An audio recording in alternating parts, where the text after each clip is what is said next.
welcome back. We are SISociety, a global community that fearlessly explores taboo topics around our sensuality, intimacy, and sexuality. And this is Taboo Talks, a weekly conversation where we dive in with leading minds in order to bring shadow to light. And as we wrap up this deep exploration of divine union, we dive into the heart of this topic, past relationships with others and into oneness consciousness. And so I am honored and so excited to be joined by Gabrielle Anethia today, who shares words of wisdom, divinity, and empowerment to support humans on their journey here on Earth. On her Instagram at Gabrielle underscore Anethia, you'll find channeled messages and loving words. She is a true believer that the divine presents itself in an extraordinary, ordinary way. And we are SISociety. And if conversations like this excite you, please follow us on Instagram at SISociety.world and subscribe via our Spotify podcast or YouTube channels as we continue to break down the walls of stigma and liberate our truth one taboo talk at a time. Ooh, were you high-fiving the camera there because you're so excited about this topic and our guest? Yeah, baby. Well, it's an honor to have you here, Gabrielle. And yeah, I came across your profile and you had a post that might have been a while back around divine union, and I just deeply resonated with it. I believe it was a poem, and it was really touching. And when I brought it up to have you on the show, she's like, "Oh, well, how does she fit into divine union?" I was like, "Well, her angle actually is incredibly beautiful because you, from what I've witnessed, take more of like a self-love approach to divine union. Like you are connecting to the divine through the connection to yourself and your relationship to yourself. And I would just love for you, in your beautiful poetic way, to just guide us through a bit more of how you came to that space and that loving communion, like within your body, within your life, and what that looks like. Yeah. And I'm super excited to be here as well. I mean, just listening to Alfina like introduce me, I was like, wow, I'm so excited for this. I love this. I love everything that y'all are doing. It's a vibe, big time. And I love the focus on divine union and also thinking about it as something that we have inherently within ourselves.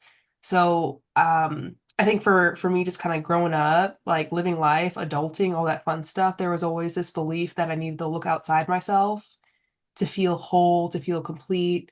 I think even last year for me, there was this moment I was getting into the shower, like getting ready for the day. And it was like, when do I ever just get to be enough? And just by virtue of asking that question, it led me to think about, all right, what are all the ways that I feel or that I assume that I'm separate from something, separate from God, separate from love, separate from wholeness? Like, what are all these things?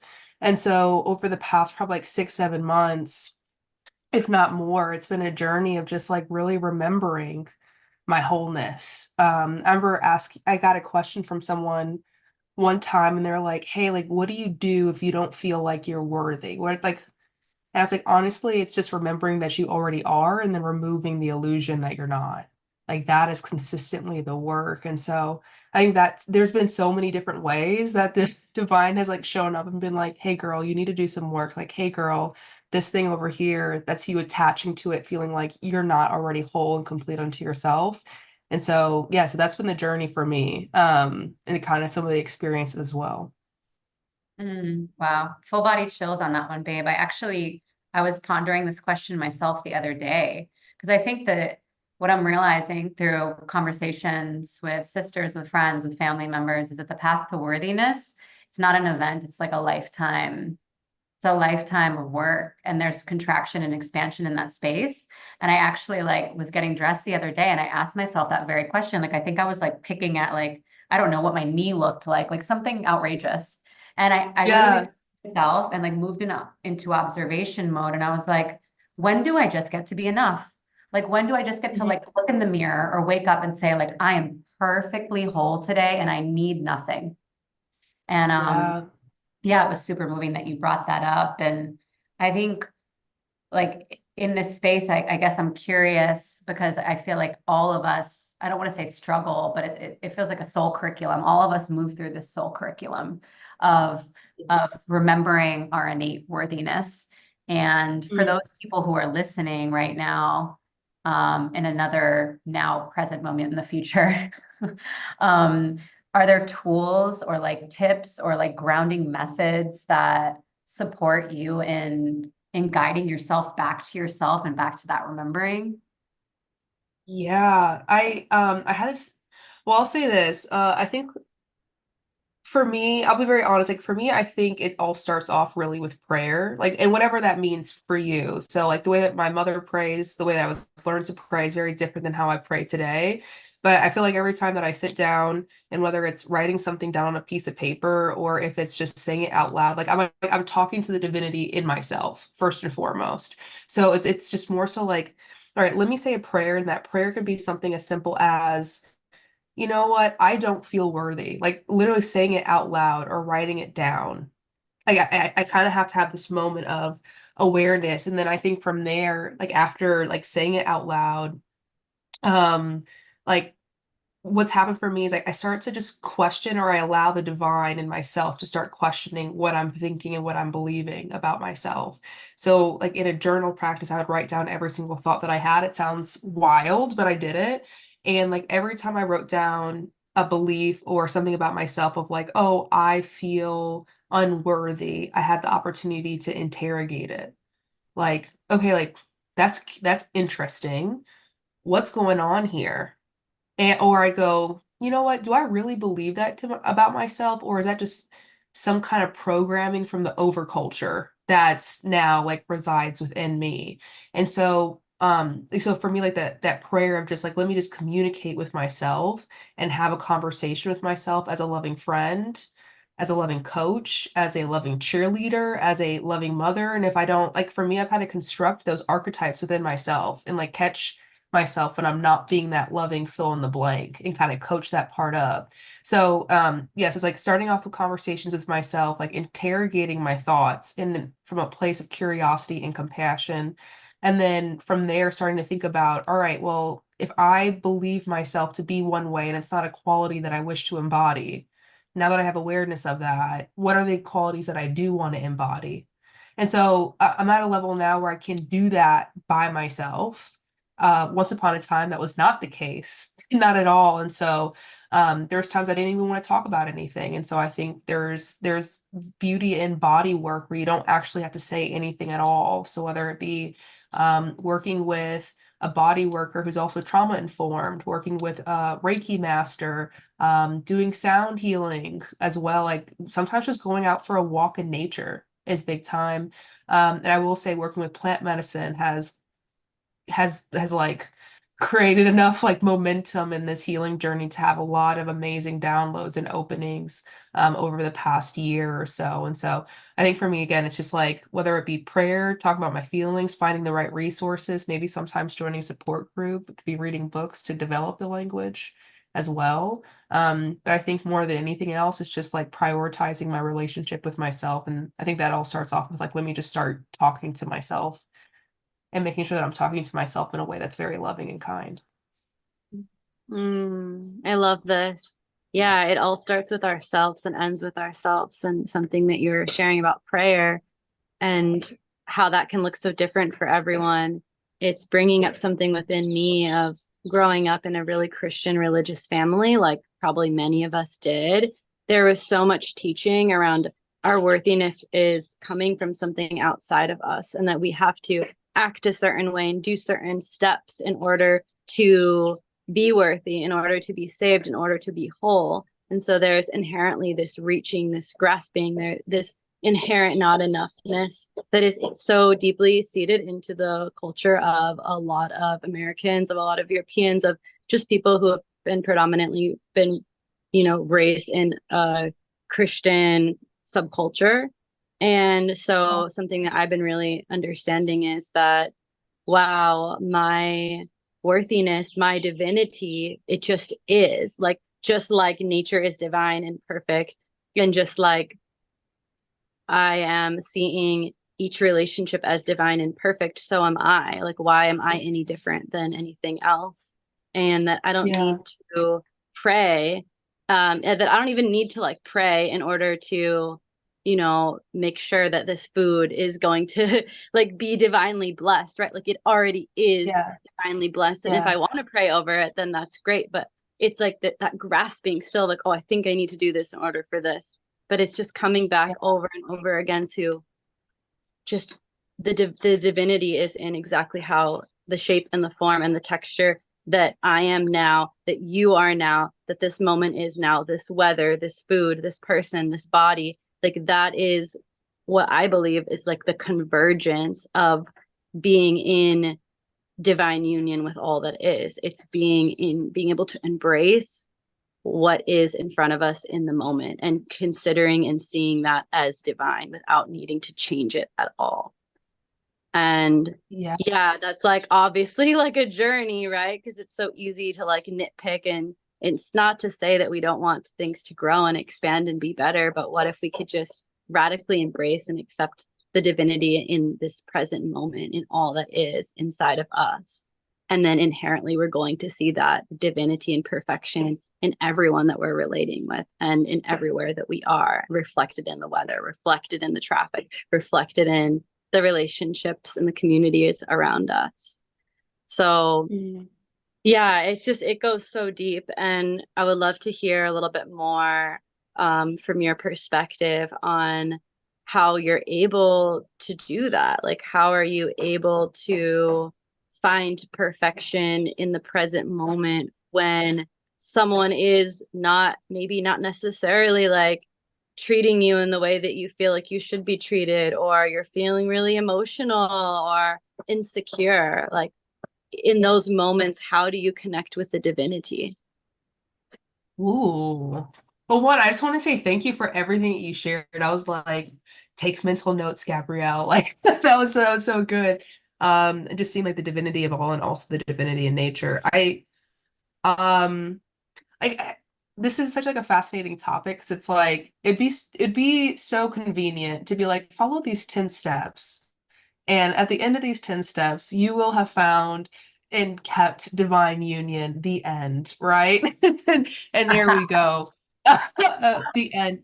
But and I'm loving like the terminology around like nature and uh I'm trying to search for the words first, but for me, there are times where I'm struggling, and I think again, sometimes it's just as simple as going like, you know what, I'm really struggling with this.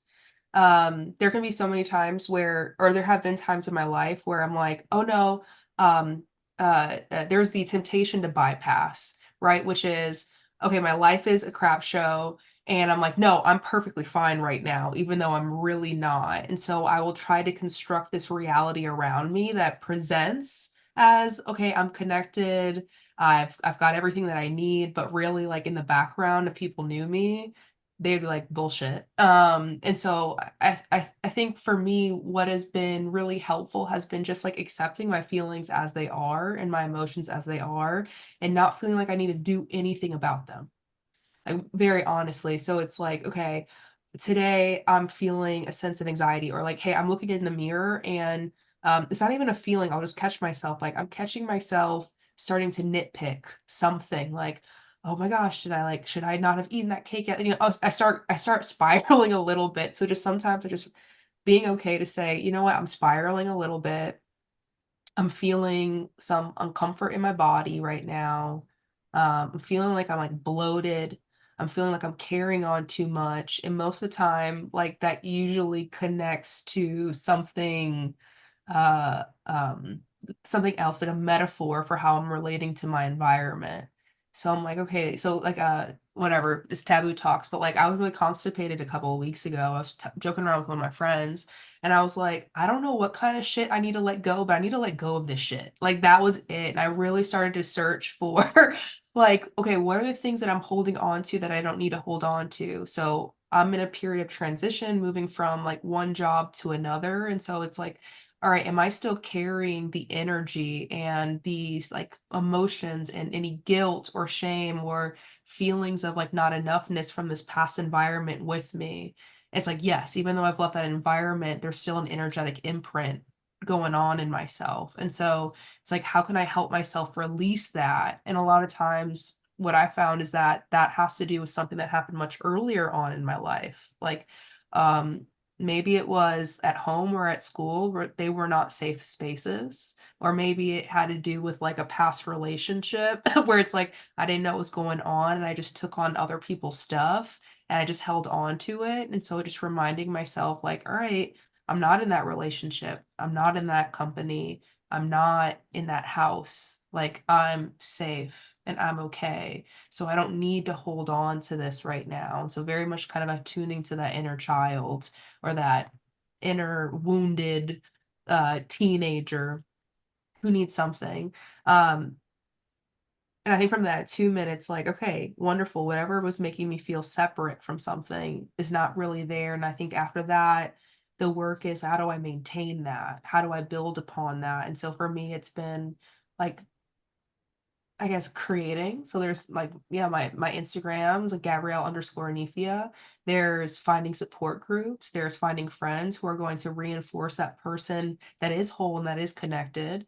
And I think the last piece of this is also recognizing what boundaries, like, all right, like if I have been operating from a place of separateness or fragmentation, I know that pretty much everything in my like in the external world is going to reflect and reinforce the fragmentation. So when I come to a place of wholeness, that also means that I might have to let some shit go. So again, going back to letting shit go. So Right. yeah, like literally, so it's like, oh, okay, like I might like, maybe there's a friendship that's not actually this friend only wanted that fragment. They don't want the whole, and we're getting into a place of conflict by me just being myself. Maybe there are like again, like if I'm feeling bloated, rather than feeling like, oh, I need to lose weight and fit into a certain size, just going, you know what, today is like a moo dress kind of day. And I'm gonna feel amazing just by changing what I put on myself versus trying to feel like I need to change myself to fit into something smaller. So those have been some of the big practices, but I think also with that comes the need for support, like support groups, or reinforce friendly reinforcements, like loving and compassionate and kind friendships. And so just really making sure that the environment, the people in it, the spaces that we occupy are really in support of the fullness and wholeness, and being totally okay to go for anyone and anything that is not in support of that. Like it's not gonna occupy a lot of space in my life moving forward. It's hard, and also so much better in the long run for me to always come back home to myself. Hmm. So compassionate and so touching. Your relationship to yourself and how you make these connections with what you're moving through physically, your emotions, and you're introspecting and really taking this as above, so below, and remembering that everything is interconnected, right? It's not just like, oh, I'm constipated. It's like, no, what do I need to let go of in my life? Like, I need to take inventory right now. Yeah. And I think like what you're speaking into at towards the end, I've been struggling with a bit myself. So I'm curious on your take around like zooming out, being connected to the oneness, being connected to divinity, recognizing everything serves a purpose, right? And discomfort ultimately encourages growth. And then making the decision, like you spoke into, to like maybe let a friendship go and cut someone out of your life. Like, what's that line look like for you? And what does that conversation look like to you? Because there's pieces of me and like my old people pleasing tendencies that's like, I want everyone to be my friend. I don't want to cut any ties. Everyone serves a purpose. Everyone's like teaching me something and walking me back home. Then I'm like, wait, bitch, like you need to have boundaries. Like you need to like create safety in your life. Yeah. So yeah, I would love to open up the space to hear more about what's coming up for you around that. Ooh, yeah, yeah, that's an experience. That's an experience. 'Cause I'll say like I'm not it's still a work in progress. There's this line in Women Who Run with the Wolves. I don't remember. I remember like the book so much. I'm like, rather than someone handing me like the King James Version Bible, I should have been handed this book. Like that's what I thought when I was reading it. Yes. Like I you should have literally been like, want oh, to this should have Same been while my I was Bible. Like reading. this is a Oh, Bible for women. Yeah. Imagine every female, like every child that's born as a woman gets handed that upon birth, and they're like, once you are ready, you will cross the threshold into the women who run.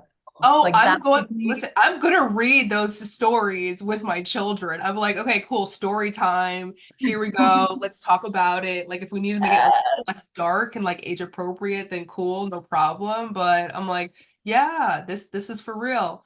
But there's this line in the book, and it says the work is to keep doing the work. And I was reading this book called Mother Hunger earlier today. I finished it up, and it was saying the same thing. It was like, instead of looking at things as like there's a finish line, release the pressure from that and realize again that it's going to be a lifelong journey. Like, there are times where I'm just like, okay, there's this person in my life and all my friends are telling me that they're not the business, but I really have a lot of hope, and I really will give like a lot of compassion, and I really believe, and a lot of it was me believing in my ability to come to a resolution with somebody. That's really what it was. And so once I think for me, the work is knowing where to give myself credit, and then knowing it's just more so the boundaries with myself first to go, okay, am I doing everything in my power to show up in a way that aligns to my integrity as a person?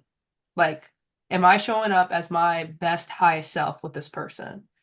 And if the answer is yes, right, and I've done everything that I can do without doing anything more, I feel like I can walk away and go, even if that relationship didn't work, I'm really proud of how I showed up. So it's just more, I think for me, it's more about, okay, like how can I make sure that I stay in alignment with my, and I think there's so much work that has to be done way before this of like being like doing the work to be secure in self, to do the internal work to understand, like when I say integrity of character, is that like my own integrity, or is that informed by, again, like the over culture and who my parents think that I need to be? And so there is the work of like individuation that's so important. So it's just so important. So yeah, so for me now, like I just had this experience as well. My friends were like, you need to cut this person out of your life. You don't need to talk to them anymore. And I'm like, you know what, if I leave right now, I know, like I know who I am, and I know that I'm gonna give people probably more chances than the average person will. I'm not going to judge it. It's just that's just who I am as of today. And so I feel like, like what are the things that are in my control? All right, have I done those things, and have I done everything that I possibly can do to be myself and to like honor the self that's showing up? That to me is a really beautiful experience. I can grieve like the loss of that friend or that opportunity or that project, or like maybe moving from a city, let's say. Like I can grieve that and still leave that environment or leave that space, leave those people, and go, you know what? I'm really proud of myself, and I found a new gift within myself. I had to lose something. However, that gift is the gift of me is more than plenty. So that's kind of how I have been learning to move through things and move through the difficulty of, this is no longer a relationship, right? Or a connection that can maintain, but like I'm still here and I'm more than enough. Like that's wonderful. It's really And just beautiful. to reflect on what you've said and what you were sharing before, that really hit me about the moo moo. And like, if you're feeling bloated one day, instead of beating yourself up about it and trying to put on the skinny jeans that aren't really fitting, and then feeling like crap about yourself, and then that affecting your mood, and then that spiraling into who you're attracting and all these things, you're not in the union that just is calling Yeah. for you. It's kind of the same thing with a friend. Like, if the friend is like the old pair of skinny jeans that used to fit, but that friendship doesn't really fit anymore, why are you trying to make it fit when you can just get a moo moo, which it could be like a someone else in your life who just naturally fits and accentuates your authentic beauty in this now moment. Yeah. And if we could kind of like look at that in everything that's happening in our lives, whether it's, like a new friend or an old friend, or, just anything that's happening, and just embracing what Yeah. is. And that's something that you said, I'm embracing how I'm feeling. I'm embracing the discomfort. I'm embracing the bloating. and I'm not trying to change it. I'm just observing that this is what's arising. And that's been so alive in my life, where I've been noticing, like, where do I resist? Where do I want to instantly problem solve? Where do I instantly want to create solutions for myself? And then how am I also projecting this onto others and Mm, not allowing them the spaciousness to just be in their emotions? Because I believe that's what we need. We need that to move into the problem solving. We need to just be witnessed and held and embraced where we are in that moment. And to me, that's like another deeper aspect that you're bringing into a divine union, where it's not just being in union with things that are easy, but being in union with the shadow, being in union with the pain, being in union with the discomfort. And as long as we need to be in union with that four that feels authentic, then we stay there yeah. and we recognize and we bow down. We like bow down to that darkness as being an equal part of the divinity that exists within us, that guides us and leads us into those lighter states of being. Yeah. So yeah, thank you for sharing that and really hitting the nail on the head. Like, so many great metaphors that you're sharing around this, and it's not always an easy pathway. But it feels like when we are continuously showing up and choosing our what fits, like that's the metaphor, what fits in our lives now, the more clear we are around that, then the more that life will meet us in that clarity. And the Mm, more like disconnected we are from that, then the more fragmented and disconnected our reality will meet us. yeah. No, there was Yeah, like, oh, Yeah. sorry, didn't mean to interrupt. There was like a couple of things that you said. This is something I'm gonna have to journal on. Of instead of asking the question, what fits, I thought about like what expands. Like that was like of like, all right, rather than like, all right, I need to fit into this thing or what fits me. I'm almost curious instead of asking the question of like what allows me to expand. What is going to be more expansive versus what's just going to fit by itself. And then the second thing that I was thinking about as well is yeah, like that again, that as above, so below kind of thing. Um Something that helped me was uh it's this idea of like however like negative things can get, I'm like that's an energy in and of itself, right? Like it doesn't have to be good or bad, it's just an energy, and energy can be made into a positive. So it's like no matter how low I feel, it shows me that I have just as much capacity, if not more, to go even higher. So even playing with these like using just like simplifying it, but let's say there's an inner critic. So I know some friends who will say, and I've heard this from coaches as well, of like, oh, you need to like silence your inner critic. And I'm like, I actually don't think that's the case. I think you have to coach the critic into a cheerleader. And so it's more, so it becomes much more collaborative, because if we believe that within ourselves there are parts that we need to suppress, that we need to depress, that we need to cut off, that we need to fragment ourselves from, it's like, okay, we're wondering why we still feel the way that we feel. But instead, again, that embrace to go, hey, inner critic, can't help but notice that you're not really vibing with the way that these jeans feel today. And you're poking at the body, like, what else could we maybe do instead of poking at the body? Because and see what happens. I was also reflecting on this idea of like motivation. So in my day job, I lead people. And so I'm always curious about like what motivates people to do X, Y, and Z.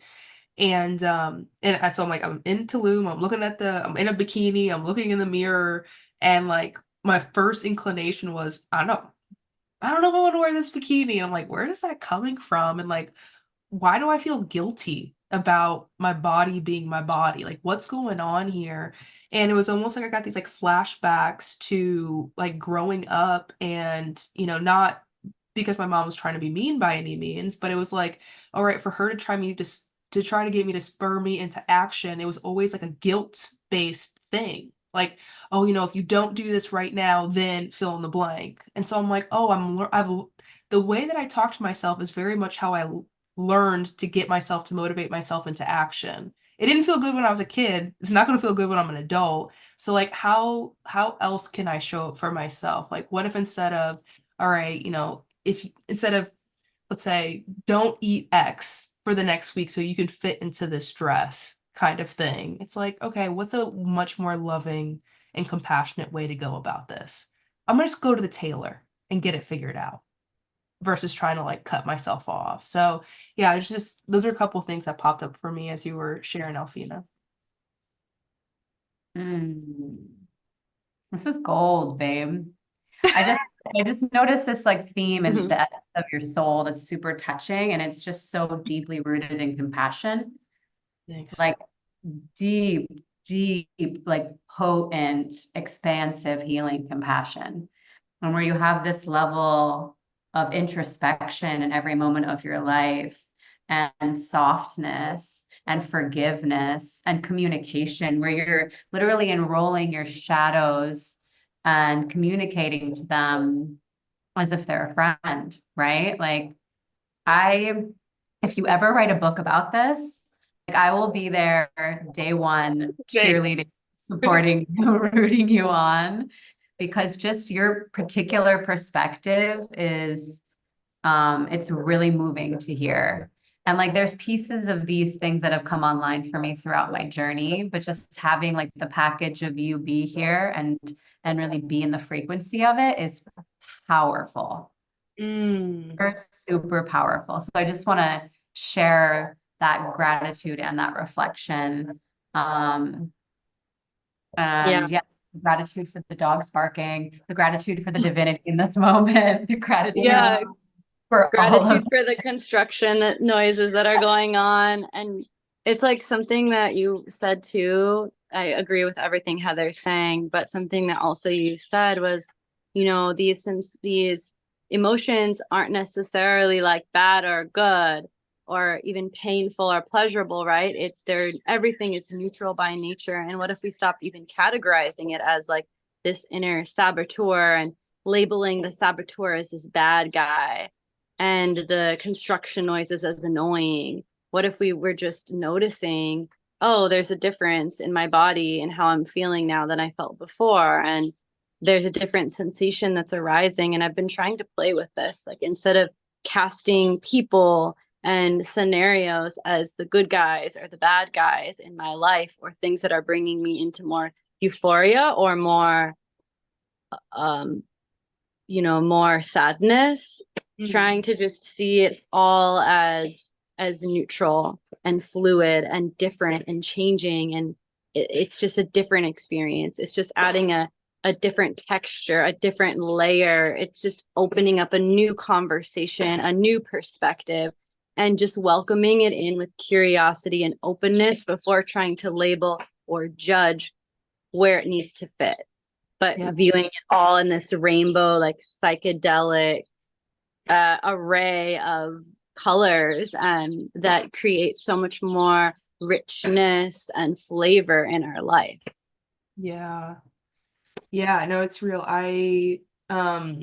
I work with so I go to therapy on a weekly basis, and the modality is called internal family systems. And the premise of it is like, we have all these parts, and like protectors and managers and exiles and and whatever. parts work, by the way. Sorry. I was like, I felt it. I was like, Yeah, she does. this woman, I like sensed it. I was like, she has done parts. Yeah, and it's funny. So like, I'll talk to my therapist. She's awesome, and and I'm like, okay, well, this happened, and so said this, and she'll go, sounds like they're in their parts, and she always says it in this way of like, she's like, what you realize is, there are no good days or bad days. It's just you're in your parts. And they're just parts, and that's all it is. And so each part has, again, a value or an energy, a frequency to it. And at any point in time, we can start to like tinker with that and completely change the frequency and completely change the value. We can take something that was really negative and also turn it into something that's a real positive. There is the work first of doing of like, first and foremost, like, okay, let's get grounded and let's get curious. That's the number one thing. So we've been dropping into doing a part's work, and let's say a part shows up for me. And she's like, the first question Laura will ask, it's what therapist's name, she'll go, how do you feel towards this part? And if it's anything other than curiosity and compassion, we'll ask that feeling to step to the side. So like there are times where I can be in a conversation with someone and maybe or I'm getting ready to do a big presentation, let's say, and I'm feeling a lot of nervousness, I'm feeling a lot of anxiety, right? And so I'm like, okay, I'm very aware. And so I'm feeling anxiety about the anxiety that I'm feeling. And so I'm like, you know what? Hey, anxiety number two. Can you like step off to the waiting room while anxiety number one and I have a conversation, right? It's like, is that okay? I promise you I'll come back to you. And so, and then it come into and just being again really curious, like, hey, like what do you want me to know right now? What's going on with you? Right? Like what how are you doing? And just really taking the time to make sure that part truly feels my curiosity and my interest and the sincerity of my curiosity towards them. Because again, it can be really easy to bypass. Like I'm just following these steps, but I'm not sincerely curious. So yeah, there's just beauty. There's just beauty in just being like, I take a vow to be so sincerely curious about myself. I'll spend every single day, every single moment in marriage to myself. Yes. Woo! Yes. Yeah, and the beautiful thing about, Amen. yeah, right? Like the parts work that you were speaking into that's come up on my journey is just the remembrance that all these pieces, all these parts of ourselves desire to be witnessed, heard, seen, loved, acknowledged. And when we dismiss, repress, deny them, ignore them, we're like, oh, anger, like I actually don't want to deal with you today. It's like you wake up the next day and you're feeling like you have a sniffle, like you're a little bit sick, and it's like when we repress and deny any element of ourselves, it's still there. And then it has to communicate in a different way. And that can be getting louder, that can be like physical illness, that can be that can take so many different shapes and forms. Yeah. And I love, love, love parts work so Yes. much because just the deeply rooted compassion that's embedded in its core and how Yeah. it's like, I love all the pieces of me. I hear and witness all the pieces of me. I celebrate, hear, and see all of the pieces of you. Mm. And yeah, it's the freaking best. Curious how you found parts work and how long you've been Yeah. connected. Yeah, what's funny? Okay, so sometimes I drop bombs on people where I'm like, oh yeah, I accidentally like joined a cult one time and the coach was like, you should do like a therapist.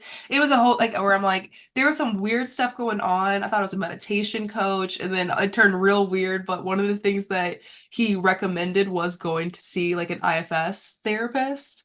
And so and then I was like, oh my gosh, where am I? Because I'm working with my therapist, and it's been since like October or November that I've been working with her.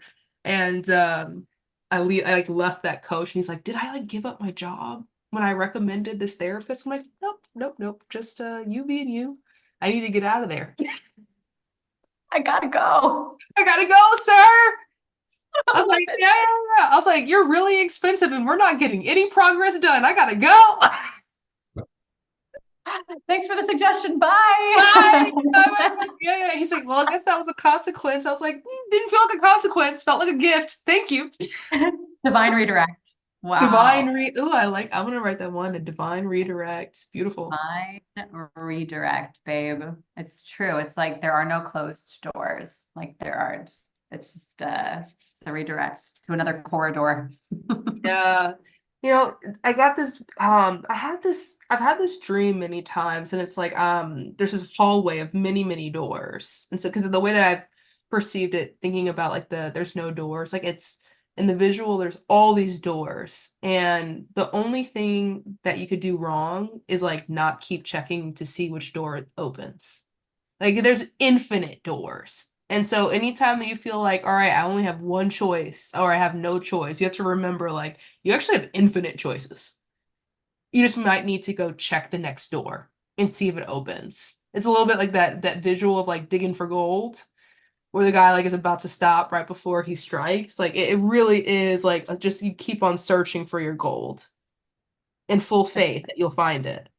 Yeah, there were like I hear you speaking into the quantum field of infinite possibilities in any given moment, right? Like imagine all of the grains of sand and all of the beaches in the world times a billion, and that being like every potential choice that you could make, the way that you could walk to the kitchen, what you could choose to eat, how many grains of salt like are dropped on your plate. Like it's so expansive and inspiring. Like when we kind of have these moments where we feel stuck or stagnant, or not know where to go, we're like, wait, I'm a quantum being in a quantum world. Like I can literally go in a billion, gajillion, Yeah. million different directions. Yeah. Yeah, Yeah. it's I mean it is Alfina, I think used the word, or I can't remember who did it, but someone used the word radical. Maybe it was you, Heather.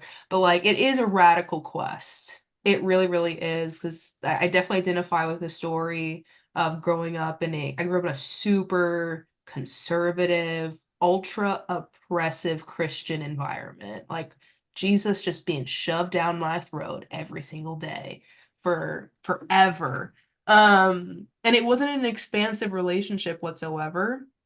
Not at all. So it's like, okay, for people to grow up being like so highly conditioned to see things as right, wrong, black, white, saved, you're going to hell, like I have to save you. Like you get conditioned into that.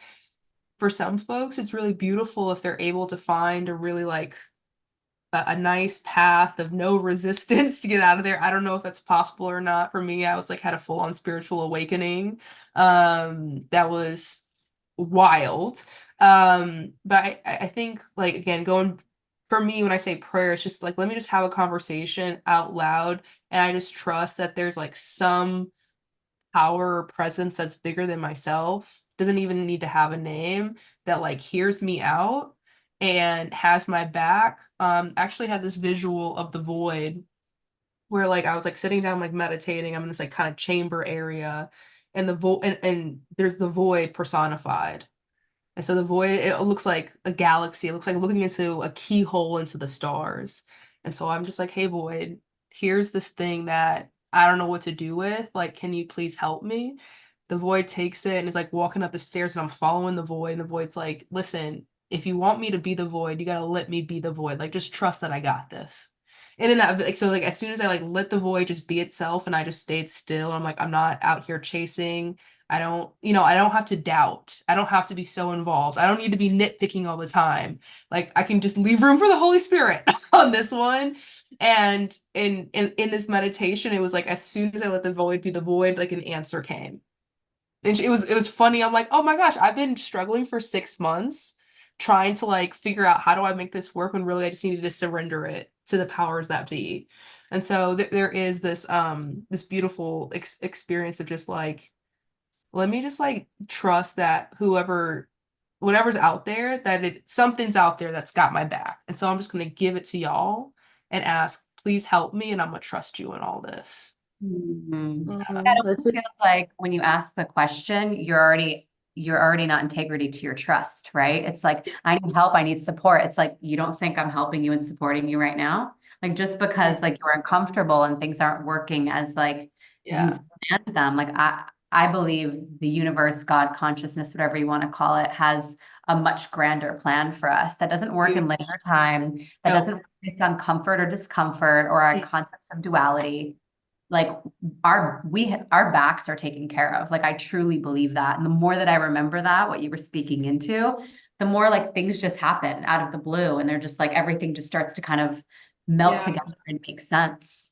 But there has to be this element of trust, which is freaking scary. It's hard. It's hard. It's hard. it's like, oh, I just had something to say on this. It's like, well, my mantra this month has been the universe is my dom daddy. I surrender.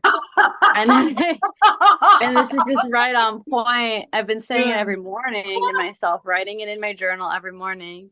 And yeah, it's like the more that we trust that in every moment, no matter how we're feeling, no matter the sensations or discomforts or things that we perceive that aren't working out, the more that we actively practice embracing that Yeah. in like the micro in our own lives, then in the macro, we're going to be able to also be more trusting of the void and be more embracing of the hiccups and the places that we might have judged ourselves, where now instead of judging the world and judging people in our lives, like our partners, our family, our friends, or life itself, and saying, why is this not working? Why are they not doing this XYZ?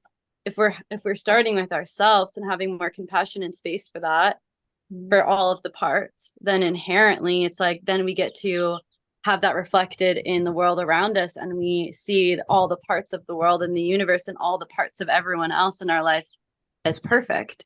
And in that perfection and acceptance and embrace, then we are able to just naturally trust and surrender. Yeah. It's I know we mentioned like gratitude, like thank you to the construction and thank you to the dogs barking. There's something really powerful about a gratitude practice, like super powerful. I think that helps as well. And it's just finding ways just to like just remember like how much thanks you can have for everything. And I don't mean that in like a toxic positivity way, but like there's times where I'm like, oh my gosh, I'm like in a rush and I'm running behind and there's a stoplight and I'm like, oh no, and then it turns green. I'm like, thank you, angels. Thank you. Like I see you look. So sometimes it's this. I think there's this like talking about like divine union, right? Connection with ourselves, and I talk about the powers that be. But what like it's almost like what if the powers that be want nothing more than for you to like play with them and collaborate with them, right? Like it's like a little kid who's like, "Hey, mommy, like look what I just did," and it's this dumbest thing in the world. Like I don't mean to be judgmental, but it's like it doesn't seem that interesting, but in the eyes of the kid, it's like the most amazing thing in the world. You're not going to be like, "Well, that's dumb." You're going to be like, "You know what? Honestly, thank you so much. What else? Like, what else can you do?" And so I think there is this nice little interplay where I'm like, "Hey, divine, like the way that you just came through on this, amazing. Thank you. That was awesome. Like, I want to go out dancing in celebration to you. And also, like, I'm really curious about how much more can we Mm. explore and how much more can we expand? And so, like, I'm really excited about what else is coming. Yeah, Cool. Thank you. connecting like the beauty and divinity and everything, right? Like I was talking to a friend about this and they were like, did you ever think about like when the last time was that like your dad picked you up, like when you were a little girl? And I started to get emotional and it just brought up this concept of like how even if something is like silly, right? Like there's this kid being like, look what I can do, and they're just like flailing their arms or whatever it is, like maybe that's the last time they'll ever do that, the only time that I ever do that. Like there is so much beauty in that moment. And when we're speaking into gratitude, first of all, Alfina is a gratitude queen. Anytime I spend time with her, I was just in Hawaii with her, like before we go to sleep every night, she's like, what are you grateful for? So she has like such a devotional practice, and I'm so grateful for her gratitude practice and her inspiring me to do it. But the thing that like came through for me, I think it was last year around gratitude, was after a plant medicine ceremony. And I came back from the plant medicine ceremony to my partner at the time. And I was like, I met something that's more than love. And he was like, nope, love is it. It's the only thing. And I was like, no, no, no. It's like, I'm not denying like that love is everything. And it is like this really potent force, but it just felt like I met something that was like the container that held love. And then in that moment, it was like, it's gratitude. Like gratitude is the focused attention towards a person, place, or thing, right? And it holds the love. So like it just kind of really hit home when you were speaking into it and reminded me of that and how important, like everyone's like, do gratitude, gratitude, gratitude. I'm like, no, it is like the thing. And if you're like in your shit or you're triggered or you're uncomfortable, if you can find the smallest thing to be grateful for, the tiniest thing, you can start to shift and transmute that energy. And not to deny the place that you're in, but just to like begin to remember that like we can be in that place, we can be in that discomfort, and we can still find even the smallest thing to be grateful for. I love this. Woo! And I got the also like sugar meat timbers on that one. when you and when you measure these words, there's the frequency that each word carries, and the frequency of gratitude is actually the highest frequency. It's higher than love when it's measured. And so it actually is shown to be like the highest frequency energetic, even more than love is gratitude. And Heather, like what you're saying, it was something that hit so deep when I was in Tulum. We were all talking about how we were in Tulum, where Heather lives. And I was sitting with a medicine woman in an ayahuasca ceremony, and she just kept saying, gracias, say gracias. Like, no matter if you're purging your guts out and you just feel like you have no more energy left to give, just keep saying thank you. And I don't know how many times I had said it, hundreds of times that night and in the morning into the morning. And I remember there was a point where I hadn't slept at all. I was on like my final purge and I literally felt so weak. I felt like I was going to pass out. I felt like I could not shake and move somatically anymore. And all I wanted to do was just cry and complain. And I just kept saying, thank you, thank you, thank you. And there's this one moment that I viscerally felt the shift as I'm saying, gracias. All of a sudden, all the pain in my body literally just lifted. Mm. And I completely transmuted it. And then all of a sudden, I felt like I just got completely woken up, like I had slept 8 hours. And all my energy just lifted and returned, and my aches and pains dissolved. And I got bright and I got energized. And I was up the whole next day into the whole next evening. And it was this craziest thing that I've ever experienced in my life, where I viscerally was able to turn my pain into pleasure just through saying thank you. And Mm. even in that moment, just being like, wow, the ability of my body to even feel this deeply right now, that I'm feeling these sensations, right? That goes to show that I can feel, that I can, thank goodness I can feel. Because if I wasn't able to feel these aches and pains, I wouldn't be able to feel these orgasms, right? And bliss portals either. It's like, thank goodness for feeling. Thank goodness for emotions. And that's the thing, we can't neglect some emotions and choose others. It's like it's a 2 for 1, or it's a 1 for all. You have one, you can have them all, but you have to have them, right? There's that beautiful like duality. There's speaking of like gratitude and like, it's like, oh, I'm feeling all these feels and maybe it's like, oh, it's scary, but it's like, oh wow, like, hey, look what I can do. There's a story that I heard, I think back in like 2019. And I was listening to a podcast and the story was there was a man who like grew up in like abject poverty. But he was a really, really gifted artist, like a musical artist specifically. And so he's able to like put out his music, he gets some money, he gets signed to a label and he gets a bunch of money, right? And so he buys himself a really nice white tux and he's like goes to a party and on the first party someone walks up to him and accidentally spills a red wine all over his white suit. And he starts getting upset 'cause he's like, "Oh man." And in that upsetness he's like, "Wait a minute. Like why am I upset about this?" He's like, "Oh, I'm upset about this because like I have this really nice suit that I spent this much money for that I actually can't afford. This is the first time this is happening to me in my life. Like I wouldn't be upset if I didn't have all this abundance in my life right now. Like, whoa. So I'm so grateful that I have a tux that I can afford to actually be upset if I get something on it because it's a marker of like actually how far I've come." So in that moment, he's able to just like reframe it and be like, "You know what? Like this is cool." And I remember that story because like I had just bought my car after a really hard like financial time and someone hit me and like I don't know who hit it and I was like, "Oh man, I'm upset." I'm like, "Wait a minute. I'm only upset because I have a car that I can afford."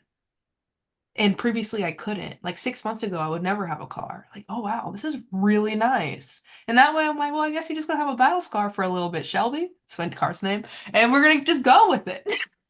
Yes, that's so funny. Cute. That happened to my car too. Like something kind of similar where I was renting it out and then a renter they parked it in a construction zone and there was a big dent in like the Yeah. very middle front hood and I was pissed for months. Every time I looked at it and they refused to pay even though they promised they were going to pay. And I was pissed for months and annoyed every time I looked at my car. And then one day, I think I'd eaten a little mushrooms or something. I Yeah. look at my car and I'm like, oh my God, it looks like the nose and the headlights are the eyes. And my car's name is Gigi. I'm like, it's Gigi's nose. That's her face. And all of a sudden I'm seeing my car come to life. And now I love the dent there. And I'm like, yes, Yeah. this is the face of my car. And now I smile every time I look at her. So it's Yeah. just like it's such a simple way to rephrase and get us out of this victimization and complaining to, yeah, to celebrating and joy and just letting it go. I love that. Yeah. Oh, What a well, gift to have something to complain about, right? Yeah. Yeah. So there are times I don't have my phone on me, but this came to me it came to me in a mushroom ceremony actually, where it's like I was coming to and it was like I was like, I'm so grateful. I was like, it's so and it was like beautiful, beautiful. It's like, oh man, life is so beautiful. Just kind of having this moment because I just want to take a moment and go like for to the point of like divine union and getting there. Something that I think is really important to say as well is like there are people who wake up in the morning who don't think that they deserve to be alive. And so to be able to come to a point in time to go, like, actually, I see my life as a gift. Like, that to me is like where the gratitude practice comes in big time. To be able to go, like, hey, like, I know how low things can be in life. And like to even believe for a moment that there is an inner richness within myself. And the only reason why I don't feel that way is not because I don't have it. It's because there's like a belief or there's a programming, like there's something that's skewing my vision, skewing my perception. But if I can at least, the very, very, very least, believe like my richness, my internal richness is guaranteed, it's there in every single person. Like everything they could possibly want and need in the world already resides and lives within you. And it's simply a matter of making a commitment, taking that vow to go, I will search, I will be in pursuit, relentless pursuit for the rest of my days if I must to prove myself right on this one thing, which is like I am divine. I am rich. I am abundance. I am power. I am everything and more. Like that is our promise as people. That's our inheritance. And so it's just a matter of like if the one way that I tried to go about it didn't work, it's not to say that it's not going to work. It's just and it doesn't mean that it doesn't work or that I don't work. It just means I need to find a different path, and that's it. mic drop. That's golden. And thank you so much for ushering this conversation as we're coming to an end out with that really, really, really beautiful divine detour, divine redirect, I should say, back to the self. That nothing that we see that exists in the world or anyone around us that doesn't exist within us if we don't do enough Yeah. journeying inward to meet it. Yeah. I know I say it again, like the words that are coming up for me are soul's cry. Like Mm. just it's sometimes just being able to go like, hey, I have no idea how to get there. I heard this podcast, Taboo Talks, and they're talking about some shit that I don't understand, but like maybe it's true. Like, please guide me. Please guide me Mm. towards that in the path of least resistance. Please show me the way. Like it's when like I said when we speak out in a soul cry, like we are guaranteed an answer. I really do believe that. And it can happen in the most again, like the most extraordinarily of ordinary ways. Mm. Extraordinary. Mm. Mm. Yeah, where we seek, we shall find. Well, thank you again, Gabrielle. This has been such a beautiful cherry on top to this. I think it's been 7 weeks now that we've been in this topic. We've gone so deep and so wide. And this feels like the integration, the bow that just is wrapping everything back together and bringing that focus of divine union really home into ourselves and the divinity that resides within. So thank you again for joining us, for sharing your heart, for sharing your embodied wisdom, and for doing it in such a relatable and like natural. Like I feel like I'm just talking to a friend, and it's been really enjoying. It's brought a lot of enjoyment and new perspectives have come online through this conversation. So thank you. Thank you. No, I feel the exact same way. I'm like over here, just like a giddy little schoolgirl. I'm like, wait a minute, I like this. Yeah, it's Yeah. great. We'll have you on again, honey. This is like absolutely beautiful and expansive, and I'm leaving with a deeper remembrance of my divinity and the love in my heart and how I can serve that to the world. So just deep, deep gratitude for you and the work that you've done and how you show up for yourself and how that is making a difference. Like it absolutely is. So yeah, thank you so much for being here, Thank and you. can't wait for your book launch. Let me know. Yeah, Let me know. I will. I will. I'll reach out to you first. I'll be there. And we just want to thank each of you who are listening and tuning into today's Taboo Talk as well. You can catch this replay, this full video under our highlights at SISociety.world. Is also linked in our bio, and you can join us every week, same time, same place, for more transformative episodes. Again, find us on Spotify podcasts, Taboo Talks, and also YouTube. And if you're up for deeper conversations, please send either myself or Heather a private message to join our WhatsApp community. We would love to have you in that space to dive in deeper into these topics. And again, we are SISociety, a global community rewriting the narratives of taboo around our sensuality, intimacy, and sexuality. Follow us to continue these conversations as we flip the script and shatter social norms. And please share this episode with anyone that you feel is resonant with this message. Sharing and subscribing really does help our mission to expand and grow and reach the world. See you next week for another episode, and blessings.